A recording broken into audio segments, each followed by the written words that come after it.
पावन पवित्र कल्याणकारी अमृतमयी गुरबानी मेरे परम पूजे प्रातः स्मरणीय सतगुरु पुरी वालियां दी ज्योति स्वरूप गुरुदेव महाराज जी, अर्चनीय वंदनीय विद्वत वीतराग महापुरुषों, सतगुरु बंदिशोर साहेब पूरी वालियां दे पुनीत दरबार चाहे हुए प्रभु प्रेमियों, माताओं, देवियों, आज ये दूसरी रात्रि है सतगुरु बंदिशोर साहेब पूरी वालियां दा ये रूहानी सत्संग जिहड़ा कल तो ही गुरु महाराज जी की कृपा दे नाल तुसी सारियां संगतां श्रवण कर रहे हो। कल सारी संगत ने शब्द की महत्ता के बारे उस चर्चा का विषय चलिया सी, जिसका संगत ने बड़े ही ध्यान पूर्वक उसनू श्रवण किया है। शब्द की चर्चा सी कि शब्द ही सतगुरु है, जिसनू असी नाम कहते हाँ और जिसनू असी मंत्र कहते हाँ और जिसनू असी अमृत छकना कहते हैं।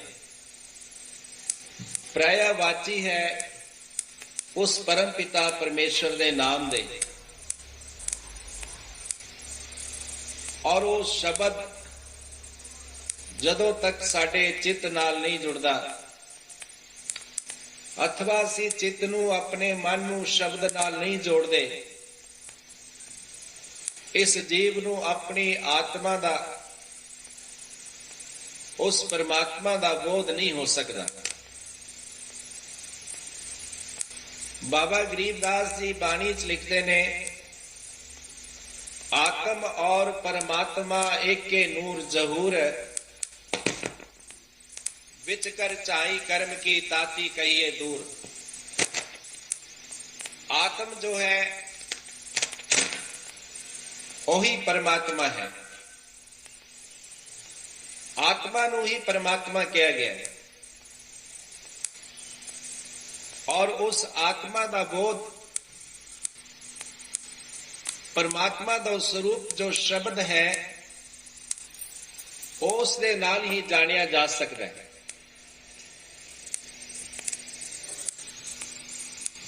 जीव मनमुख होके विचर रहा है, संसारिक भौतिक पदार्थों तो सुख पालदा है, संसारिक जेड़े संबंध ने उस तो सुख पालदा है, लेकिन सत शास्त्र ते गुरबाणियां ने निर्णय किया है कि संसारिक सुख ते संसारिक संबंध जो तुसी संबंध या पदार्थ तो पालदे हो सुख, ओ सुख शाश्वत सुख नहीं है। सुख दे बारे वेदा ते शास्त्र ते गुरबानियां ने कहा है कि सुख तेरा आत्म स्वरूप है, सुख तेरा शब्द स्वरूप है, नाम स्वरूप है,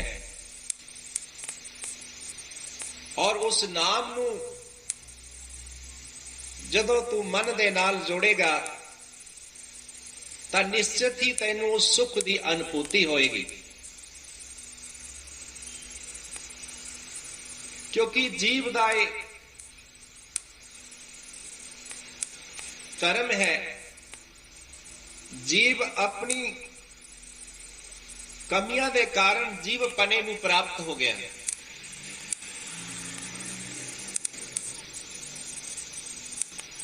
जीव दे संसार दे विच वेदा ते शास्त्र ते गुरबानियां दे विच 5 लक्षण कहे गए ने। जीव किसनू कहने, आपां इस गल नू समझना है। जीव जो है 5 लक्षणा वाले नू जीव कहने, जिहदे च 5 दोष होण पाई। ਧਿਆਨ ਦੇਣਾ ਸਾਡੇ 'ਚ ਜੇਕਰ ਉਹ 5 ਦੋਸ਼ ਨੇ ਤਾਂ ਫਿਰ ਅਸੀਂ ਜੀਵ ਹਾਂ ਭਾਈ, ਬ੍ਰਹਮ ਨਹੀਂ ਆ। ਉਹ 5 ਦੋਸ਼ ਕਿਹੜੇ ਕਿਹੜੇ ਨੇ ਉਸ ਦੀ ਵਿਆਖਿਆ ਕੀਤੀ ਹੈ ਵੇਦਾਂ ਦੇ ਵਿੱਚ। वेदांत ਦੇ ਵਿੱਚ ਜੀਵ ਦਾ ਲਕਸ਼ਣ ਆਇਆ ਹੈ। वेदांत मते जीवस्य पंच कलेशा संति। वेदांत मत दे अनुसार जीव जड़ा है वो 5 कलेशा वाला जीव है। 5 जिस दे अंदर दोष ने वो जीव है। 5 दोष केड़े केड़े ने? सब तो पहला अज्ञान, मैं कुछ नहीं जानता, मैं कुछ नहीं जानता। पावरत अपनी आत्मा नू अपने कोल हुंदियां फिर भी असी अज्ञान आ, असी जान नहीं पा रहे। ये जो अज्ञानता है ये भी एक जीव का लक्षण है। जे साडे अंदर ये लक्षण घटदा है तो असी जीव हाँ भाई।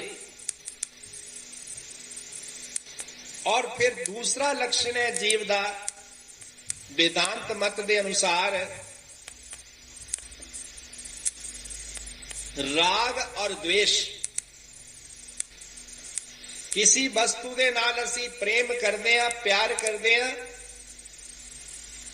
और किसी दे नाल असी घृणा करते हैं, द्वेष करते हैं। ये दो भी जीव दे लक्षण हैं। समवर्ती नहीं असी बरत रहे। संसार दे जिन्ने पदार्थ हैं ये समवर्ती असी वर्त नहीं पा रहे, क्योंकि असी जीव पने नू प्राप्त हो चुके हैं। किसी नू असी नजदीक कर लेने हैं, किसी नू दूर कर दें। ये जीव का लक्षण है। और चौथा लक्षण है अभिनिवेश। क्योंकि मैं दस रहा सी जीव के 5 लक्षण, 5 दोषां वाला जीव है। जेकर साडे अंदर ये 5 दोषां चों एक भी दोष है असी जीव हां।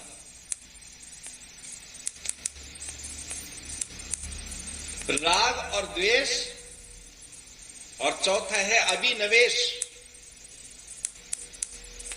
अभिनिवेश कहने नहीं सूक्ष्म अहंकार। क्योंकि असी देखते हैं कई बार असी उपरों कुछ कहते हैं, साडे अंदर कुछ और हुंदा है। अक्सर ये देखते हैं व्यवहार करते। तुसी अक्सर व्यवहार कहोगे कि मैं तो कुछ भी नहीं, महाराज मैं कुछ भी नहीं। दूसरे वन्ने तुसी उन्होंने जरा थोड़ा ओदे विपरीत बोलो, ओनू कुछ अनाप शनाप बोल दे कि तू बहुत निकम्मे, तू बड़ा चुगलखोर है, तू बड़ा बेईमान है। वो जड़ा कह रहा है कि मैं कुछ नहीं जी, मैं गरीब निवाज हाँ। और जेकर उसके अंदर वो अहंकार का लावा होएगा, फुट के बाहर आ जाएगा। वो दबया हुआ अंदर जो सूक्ष्म अहंकार है वो भी एक जीव का लक्षण है। उपरों असी दबा के रख रहे हैं, लेकिन अंदर साडे उसी तरह बनया रहता है। ये सब तो खतरनाक है। उपरों असी कहने कुछ नहीं, लेकिन अंदरों असी कहने सब कुछ है। ये जीव का लक्षण है। और सूक्ष्म ममता, ममता जड़ा वो है, ये भी एक जीव का लक्षण है। तुसी देखते हो जिन्ना कुछ तुसी संबंध बनाया है, तुहाडे परिवार का संबंध है, तुहाडे मकान दुकान का संबंध है, तुहाडा जो कुछ भी साजो समान है, उस दे नाल जेकर तुहाडा मोह है ਤਾਂ ਇਹ ਪੰਜਵਾਂ ਲੱਛਣ ਹੈ ਜੀਵ ਦਾ ਮੋਹ। ਥੋੜਾ ਆਪਣੇ ਆਪ ਨੂੰ ਟਟੋਲ ਕੇ ਦੇਖੋ ਕਿ ਇਹ ਪੰਜਾਂ ਦੇ ਪੰਜ ਲੱਛਣ ਤਾਂ ਨਹੀਂ ਘਟਦੇ ਸਾਡੇ ਅੰਦਰ, ਔਰ ਜੇਕਰ ਪੰਜ ਲੱਛਣ ਘਟਦੇ ਹੈ ਤਾਂ ਭਾਈ ਹਜੇ ਦਿੱਲੀ ਬਹੁਤ ਦੂਰ ਹੈ। ਆਪਣੇ ਤਨ ਨੂੰ ਆਪਣੇ ਹੁੰਦਿਆਂ ਹੀ ਉਸ ਦਾ ਸਦਉਪਯੋਗ ਕਰ ਲੈਂਦੇ। ਕਈ ਇਸ ਤਰ੍ਹਾਂ ਦੇ ਬੈਠੇ ਹੋਣੇ ਆ, ਇਕੱਠਾ ਕਰੀ ਜਾਂਦੇ। ਔਰ ਯਾਦ ਰੱਖਣਾ, ਜਦੋਂ ਅਸੀਂ ਅੰਤ ਸਮੇਂ ਦੇ ਵਿੱਚ ਸਾਡੀ ਬਿਰਤੀ ਜੇ ਧਨ ਚ ਚਲੇਗੀ, ਗੁਰਬਾਣੀ ਇਸ਼ਾਰਾ ਕਰਦੀ ਹੈ ਅੰਤ ਸਮੇਂ ਜੋ ਲక్ష్ਮੀ ਸਿਮਰੈ, ਔਰ ਸਿਮਰ ਨਹੀਂ ਹੈ ਜਦ ਦਿਨ ਰਾਤ ਲక్ష్ਮੀ ਦਾ ਹੀ ਮਾਲਾ ਫੇਰੀ ਜਾਣੀ, ਤਾਂ ਅੰਤ ਸਮੇਂ ਕਿਤੇ ਹੋਰ ਰੱਬ ਨੇ ਯਾਦ ਆਣਾ, लक्ष्मी नहीं आना। अंत समय जो लक्ष्मी सिमरै, ऐसी चिंता में जो नर मरै, सर्प जूनियो बलबल हो। प्रेमी सज्जनों, एक छोटी जी घटना मैनू याद आ गई। पहले ब्रह्म ज्ञानी महापुरुष बड़े विरक्त होया करते सी, शरीर ते भी कपड़ा कट लेना, खाना भी कट, बोलना भी कट, और पेड़ा के थले रह के तपस्या करनी, और कदे कुटी चले जाना। और एक ऐसा महान तपस्वी संत किसी कुटी च रह रहा सी, भजनीक संत सी। मैं तुहानू दस रहा कि अंत समय बिरती किथे चले जाए, ओदा की हाल है। एक गुरबाणी सत्य, जो गुरबाणी कहती है वो सत्य है भाई, उसनू मन लो। उस संत जी रह रहे सी। एक दिन संत जी नू किसी माता ने कुटी ते जाके निमंत्रण दिता। वो माता सी विधवा, उसका पति बहुत सारा धन इकट्ठा करके उसने जोड़ के चला गया। मौत का कोई समय नहीं, कदे भी आ सकती। जोड़ते रहो। कोई तुसी गारंटी लई है भी मैनू अजे होर जोड़ लैण दे, आई ना।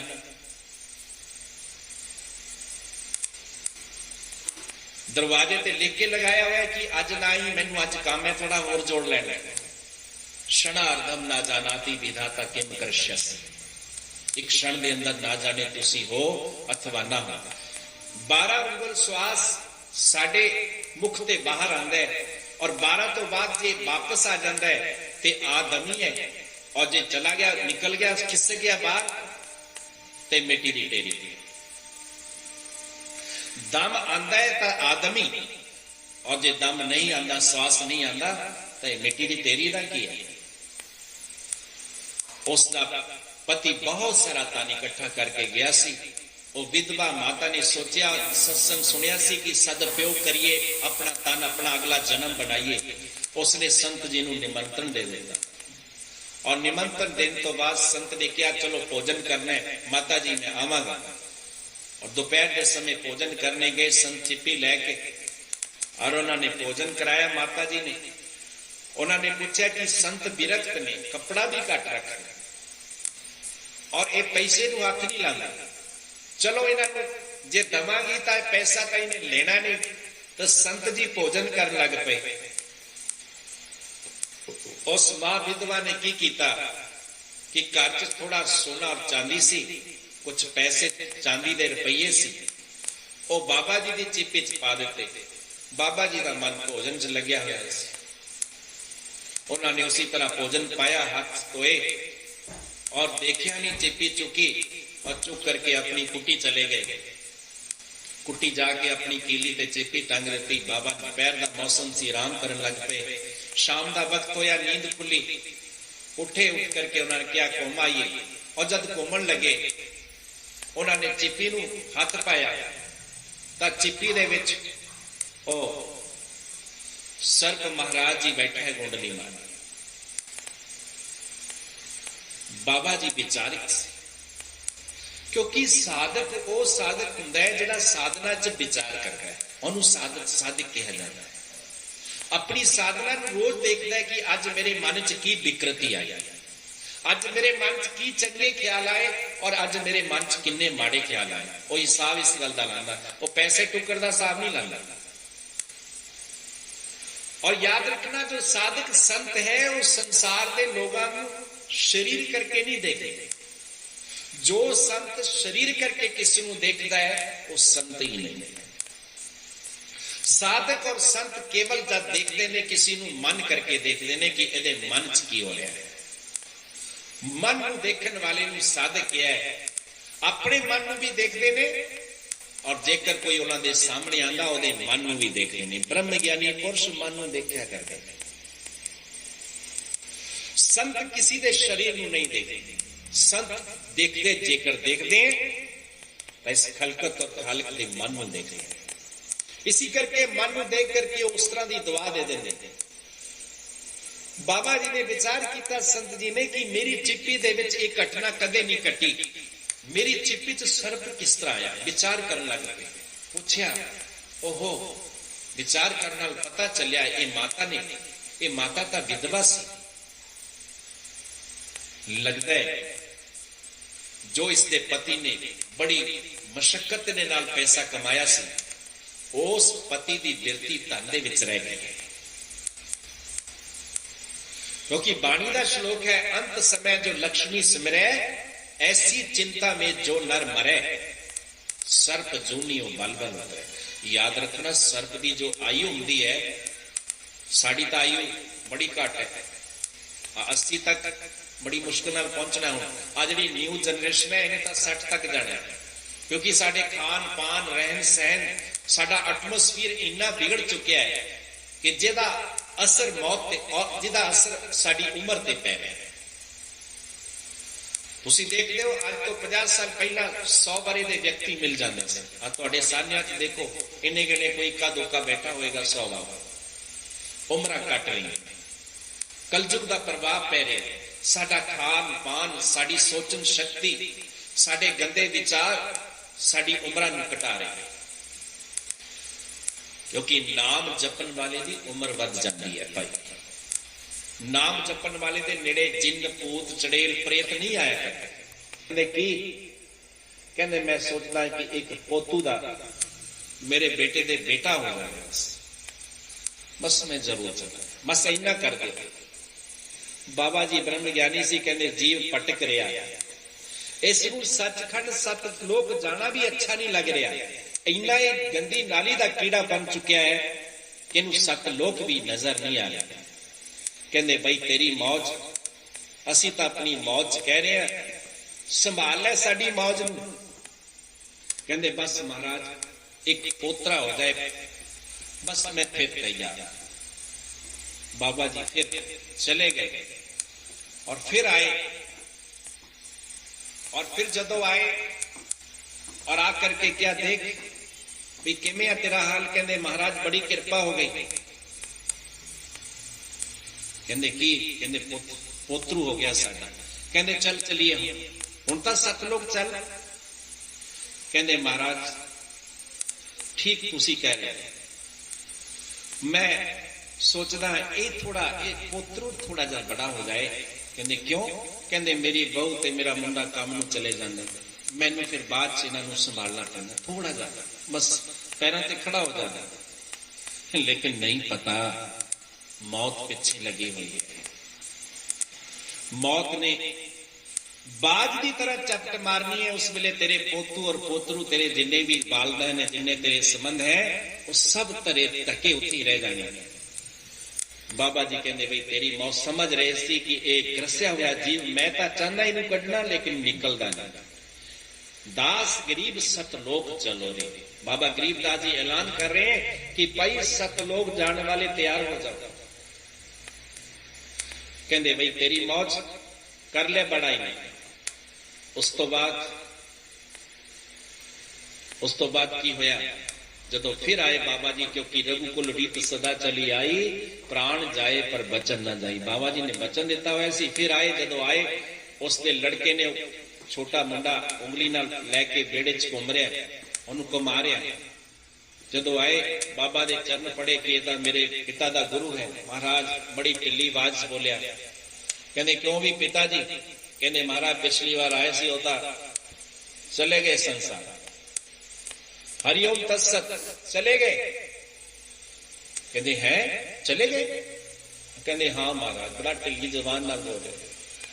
बाबा जी ब्रह्म ज्ञानी से उन्होंने साइड पे जदों खड़े होके ध्यान लगाया किथे गई वो रूह, किस जगह गई रूह। जदों रूह का पता किया, ताजी ताजी कुतिया उसने बच्चा दिता सी। उस बच्चे दे कतूरू दे शरीर दे विचों जीवात्मा उसके प्यो दी प्रवेश कर गई। जदों प्रवेश की बाबा जी नूं तां पता सी कि वही है जिन्हों मैं सतलोक ले जा रहा सी। उन्हें टुटकारी जी मार के साइड पे लै गया, क्योंकि पुत के सामने कहे कि तेरा प्यो है, हो सकता बाबा जी नूं अनाप शनाप ना कहन लग पा। उस साइड पे पीछे लै गया, दीवार पे जाके कहा, क्यों भाई तू किथे पहुंच गया? मैं तेनू सतलोक ले जाना सी, तू आके किस जूनी च पै गया? तू अपनी जीवात्मा किस घटिया शरीर च लिया? लेकिन बड़े दयालु सतगुरु जैसा संसार च कोई दयालु नहीं हो सकता। प्रेमी सज्जनों, किन्ने बड़े दयालु सी महाब्रह्म ज्ञानी महापुरुष। उन्होंने कहा, ठीक तू इस शरीर च आ गया है, लेकिन मैं तेरे नाल वादा किया है, चल तेनू हुण भी सतलोक लै चलदा। प्रेमी सज्जनों, साडी भी यही हालत। की कहा उस कुत्ते दे रूप विच जो आई हुई जीवात्मा प्रवेश की, उसने की किया? कहंदे बाबा जी बस मैं हूं तुहानू की कहा। कहंदे जाना नहीं तुसीं? कहंदे मैं चलदा जरूर। कहंदे की? कहंदा मेरे मुंडा और जड़ी मेरी नूह आई ये बहुत लापरवाह है। की लापरवाह? कहंदे रात नूं बस इन्हां नूं बिल्कुल जड़ा फिक्र नहीं हुंदा। मैं बड़ी मेहनत दे नाल धन कमाया है, सारा कुछ मैं कमा के रखिया है, और मैं रात नूं चोरा तो राखी करने वास्ते मैं भौंकदा तां किते कोई समान लुट के ना इन्हां दा ले जाए, समान ना ले जाए। ओहो, ये जीवात्मा किथे तक सवारे गए, किथे तक इन्हां दा तुसीं सोचोगे? लेकिन उस नूं पता ही नहीं, पुत नूं और नूह नूं, कि मेरा प्यो जिहड़ा है एक कतूरे दे रूप विच मेरे घर की राखी कर रहा है। लेकिन ये जीवात्मा इन्नी ग्रसित हुई है मायावी संबंधित कि इनू सतलोक जाना चंगा ही नहीं लगता।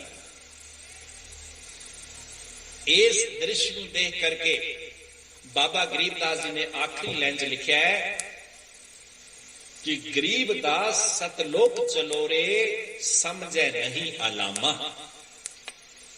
एक जीवात्मा मायावी चक्रां दे च इन्नी ग्रसित हो चुकी है कि जेकर सतगुरु ब्रह्म ज्ञानी पुरुष जे इसनू सतलोक भी ले जाना चाहते हैं तो इनू सतलोक जाना भी चंगा नहीं लगता।